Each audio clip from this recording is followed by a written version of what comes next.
Okay, guys. Hey, welcome. Let's talk about the mental approach.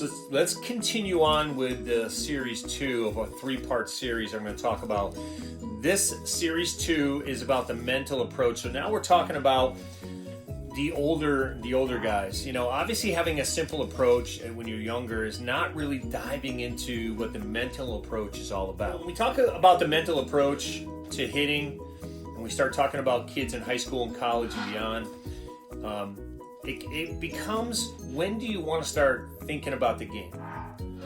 What is your mental approach when you step in the box? Obviously, we learned that you need to select pitches you can drive.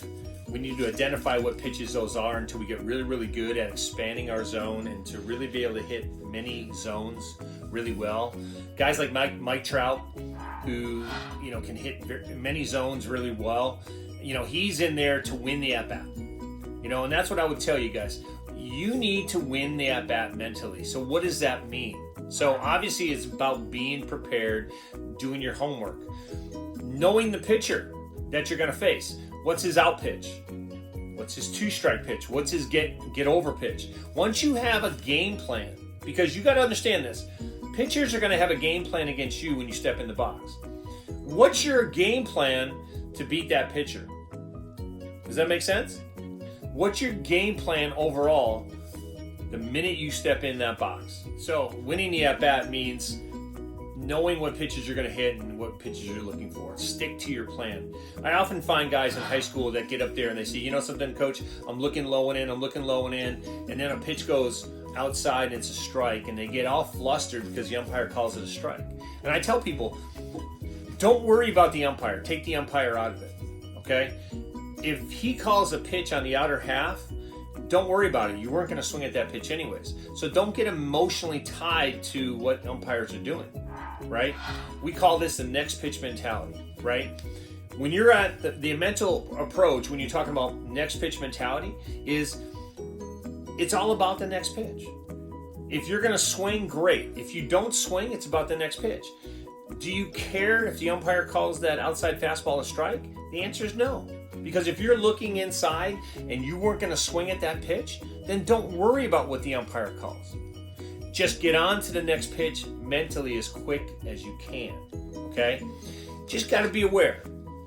Your 2-strike approach is different than your mental approach, and we're going to talk about that in our next series, but your mental approach to hitting is about being prepared, knowing what you're looking for, understanding what the pitcher's going to throw. Now, the other thing, too, is funneling. What is funneling when you're talking about the mental approach, right? It's being able to see the angle of release out of the pitcher's hands. And I try to work with my guys about focusing on where the ball is being released so you can track it and funnel it all the way to the connection point.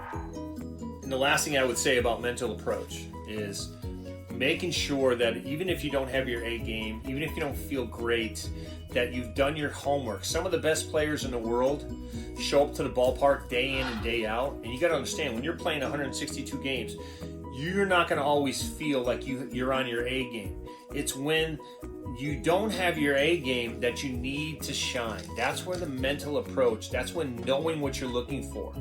I remember listening to a conversation with Manny Ramirez.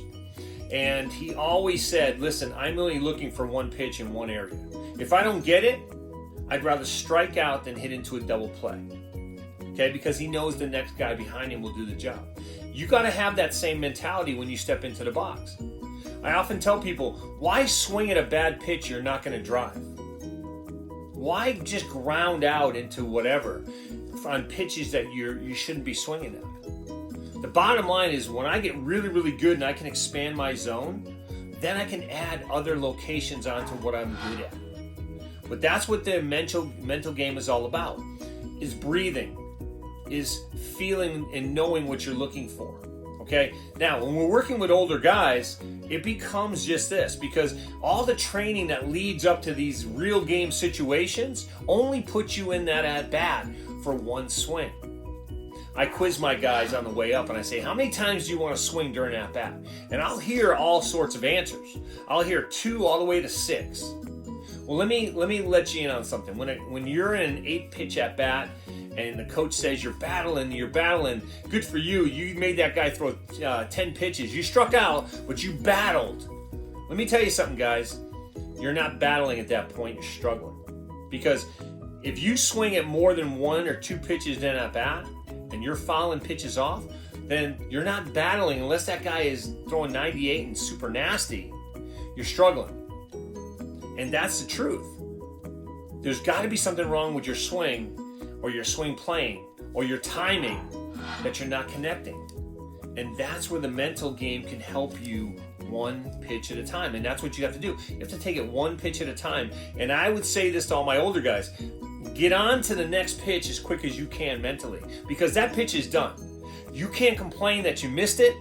You can't feel sorry for yourself. You don't want to put yourself out for the next pitch. You just got to get on to the next pitch mentally. And that's what the mental approach when you talk about older guys is all about. Okay, guys. The next series is going to be, we're going to talk about the 2-strike approach, and that's going to be coming. Okay? Sit tight.